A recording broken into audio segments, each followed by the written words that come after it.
तो hello guys, क्या है गाइस, जैसे कि आप लोग जानते हैं मैं ब्लॉग एमएसटी की। तो आज ईद वाला दिन है, तो हम लोग जा रहे हैं नमाज़ पढ़ने। आप लोग को दिखाते हैं और भी और इसी तरह वीडियोस, तो देखते रहो।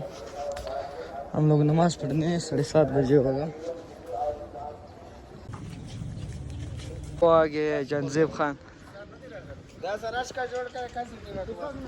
हाँ, वालेकुम सलाम, जोड़ मुबारक से ईमान सलामत Ustad Akhtar Mubarak Stetsenge, Ustad Kabul Stetsenge, بخير دختر درو. زيد أنا نقول ولا كتاب ما بخليني نقول مدرسة صوابي روزاني نقول قال. شو الحمد لله يا ما ندري نقول مش تقدر بيسوي شو كي ما بتليفون در وقت شيء تاول ز يا مش نيب بيسوي دير لهم شو كي زمان بايج سري خبر كل ما عندهم خان بس. أنا وقت चलो। तो इस वक्त हम लोग जा रहे हैं अपने और दोस्तों के पास। मोटरसाइकिल लाग और गेट नहीं खड़का है सर। हाँ